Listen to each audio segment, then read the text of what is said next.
अस्सलाम वालेकुम students, welcome to easy maths. आज हम एक्सरसाइज 2.3 के क्वेश्चन नंबर 4 को डिस्कस करने जा रहे हैं। क्वेश्चन नंबर 4 की स्टेटमेंट में उसने हमसे कहा है कि find the value of x. आपने एक्स की वैल्यू फाइंड करनी है। आप देखें, पहले हमारे पास एक वैल्यू होती थी जिसका लोगैरिथम हमने फाइंड करना होता था, जिसमें हम कैरेक्टरिस्टिक्स निकालते थे और मैंटीसा निकालते थे। अब उसने हमें लॉग कैलकुलेट करके दे दिया है और वो कह रहा है आपने एक्स फाइंड करना है। अब आप देखें, एक्स फाइंड करने का मतलब ये है कि आपके पास ये लॉग यहाँ पर मौजूद नहीं होना चाहिए। और लॉग को ख़त्म करने के लिए जो टर्मिनोलॉजी हम इस्तेमाल करते हैं उसको कहते हैं एंटी लॉग।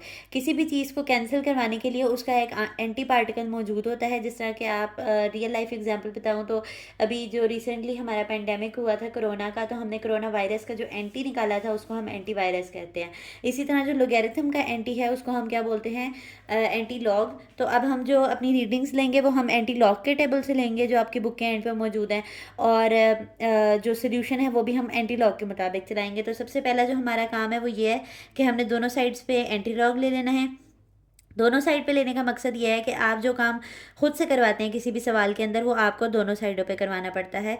तो यहाँ पर भी आप लिख लेंगे कि एंटी लॉग जो है वो लॉग एक्स के साथ भी आ जाएगा, और यहाँ पर एंटी लॉग 0.0065 के साथ भी आ जाएगा। ठीक है, एंटी लॉग जो है वो इस लॉग को कैंसिल कर देगा, तो यहाँ पर सिर्फ एक्स रह जाएगा और यही एक्स हमने फाइंड करना है। ठीक है, अब एंटी लॉग में आपने जो है वो दो चीज़ें हैं। जिस तरह हम लोगैरिथम के अंदर कैरेक्टरिस्टिक्स और मैंटीसा फाइंड करते थे ना, इस तरह हमें यहाँ एंटी लॉग के अंदर भी दो चीज़ें फाइंड करनी पड़ेंगी।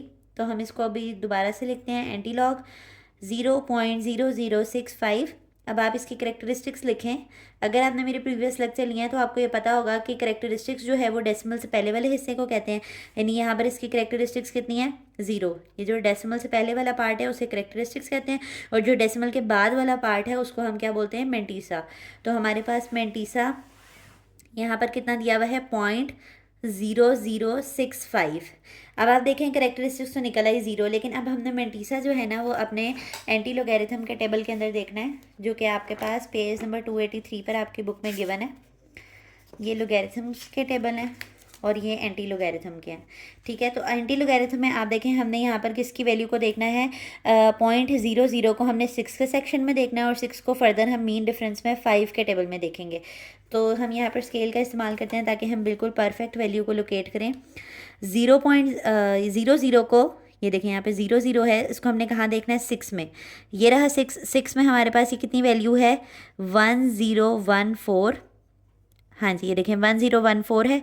और यहाँ पर मीन डिफरेंस के टेबल पे हमने इसको कहाँ पे देखना है, 5 में, और 5 में इसकी वैल्यू क्या है, 1।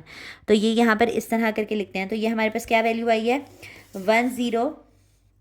इसका मैंटीसा क्या कैलकुलेट हुआ है, 1014 प्लस 1, जो कि हमारे पास क्या आएगा, 1015 आ जाएगा मैंटीसा। ठीक है, अब करेक्टरिस्टिक्स का क्या मतलब होता है, करेक्टरिस्टिक्स अगर हमारे पास 0 है। अब आपने प्रीवियस वीडियोस देखी होंगी, तो अगर हमारे पास किसी की करेक्टरिस्टिक्स 0 आती है, मैंने आपको साइंटिफिक नोटेशन मेथड से बताया था, यहाँ पे आप कोई भी नंबर ले लें और उसकी करेक्टरिस्टिक्स अगर आपके पास 0 आई हुई है, 0 का मतलब यह है कि हमने डेसिमल को कहीं पर भी शिफ्ट नहीं किया, जिससे हमारी वजह से जिसकी वजह से हमारा जो करेक्टरिस्टिक्स है वो क्या आई है, 0 आई है। तो यानी कि वो अपनी ही जगह पर है साइंटिफिक नोटेशन के रूल पे। और अब साइंटिफिक नोटेशन के मुताबिक डेसिमल कहाँ होना चाहिए है, ऐसी जगह पर जिससे पहले एक 1 नॉन ज़ीरो वैल्यू मौजूद हो, जो कि 1 है। तो 0 करेक्टरिस्टिक्स का मतलब क्या है कि आपने फर्स्ट प्लेस पे लगानी है डेसिमल को। अगर यहाँ पर आपके पास करेक्टरिस्टिक्स 1 आती तो आप 1 शिफ्ट करके लगाते। अगर आपके पास 2 आती तो आप मज़ीद 2 शिफ्ट करके यहाँ पर आपका डेसिमल आता है। ठीक है, तो आपके पास जो है वो एक्स की वैल्यू क्या बनी है, 1.015 हमारे पास वो रिक्वायर्ड वैल्यू थी जो कि हमने फाइंड करनी थी। पहला पार्ट आपको डिटेल में इसलिए करवाया जाता है कि नेक्स्ट जो पार्ट्स हैं वो फिर तेज़ी से आपको कराते जाएँ। नेक्स्ट में देखें, इसी तरह हम सबसे पहले क्या करेंगे, take anti log on both sides. Take anti log on both sides. Again हम एंटी लॉग को दोनों साइड्स पे लिख लेंगे, क्योंकि हमें एक्स फाइंड करना है और एक्स के पास जो एक्स्ट्रा चीज़ है वो लॉग है और उसको हमने फिनिश करवाना है। यहाँ पर भी हमारे पास क्या आ जाएगा, anti log 1.192। Anti log log को कैंसिल कर देगा, तो यहाँ पर क्या बचेगा, एक्स, और यहाँ पर क्या बचा है, एंटी लॉग। जिस तरह हमारे पास लोगैरिथम फाइंड करने का ये तरीका था कि लोगैरिथम आपके पास किस तरह निकलता है किसी भी नंबर का, करेक्टरिस्टिक्स और मेंटीसा को प्लस करके बनता है। इसी तरह एंटी लॉग में भी हमें करेक्टरिस्टिक्स फाइंड करनी होती है, मेंटीसा फाइंड करना होता है, but with respect to the table of anti log. तो सिंपली अब हम इसकी करेक्टरिस्टिक्स लिखेंगे।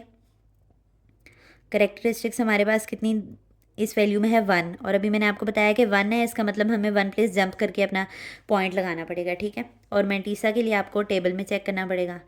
मेंटीसा में डेसिमल पार्ट आता है, तो डेसिमल पार्ट आपके पास क्या है 192, यानी कि 0.19 को आपने कहाँ पर देखना है, 2 के सेक्शन में देखना है, इसमें मेन डिफरेंस की कोई वैल्यू नहीं मौजूद।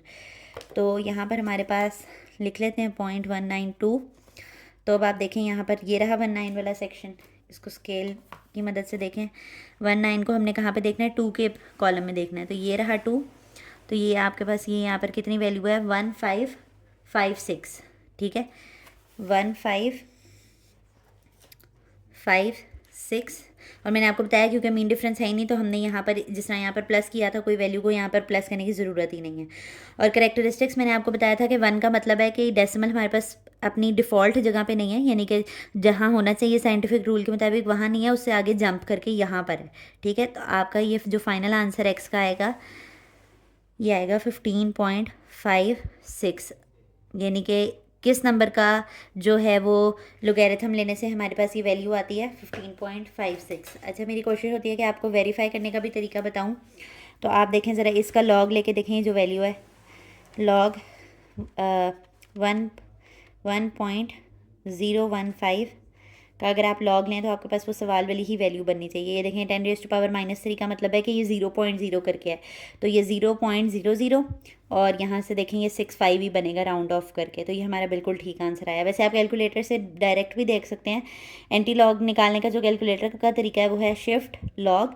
ये इस तरह की कुछ कैलकुलेटर्स में आ जाएगी, जो नॉर्मल कैलकुलेटर्स होते हैं उनमें जो है वो एंटी लॉग डिफरेंट तरीके से लिखा आता है, पर तरीक़ाकार यही है कि शिफ्ट दबाएं और लॉग दबाएं। अब हमें किसका एंटी लॉग लेना है 0.0065 का, तो आप देखें यही आंसर आना चाहिए 1.1015। तो यूँ भी चाहे एंटी लॉग लेके वेरीफाई कर लें आप, या चाहे लॉग जो फाइनल आंसर आया उसका लेके कर लें। इसमें भी एंटी लॉग लेके चेक करते हैं, शिफ्ट लॉग 1.192, तो ये देखें 15.559 आया, तो वो 9 उसको राउंड ऑफ देके 6 कर देगा। तो ये हमारे दोनों आंसर्स बिल्कुल ठीक आए हैं। उम्मीद करती हूँ आपको ये दोनों पार्ट समझ आए होंगे। जो शुरू के पार्ट्स हैं वो डिटेल में कराने का ये मकसद होता है कि नेक्स्ट पार्ट आप लोग खुद भी ट्राई करें और आपको जो है वो डिटेल में हर पार्ट समझ आए। तो अगर आपको हमारी वे ऑफ टीचिंग ईजी लगता है तो हमारी वीडियोज़ को लाइक कर दिया करें और चैनल को सब्सक्राइब करें, ताकि हर नई आने वाली वीडियो आप तक आती रहे। अल्लाह हाफ़िज़।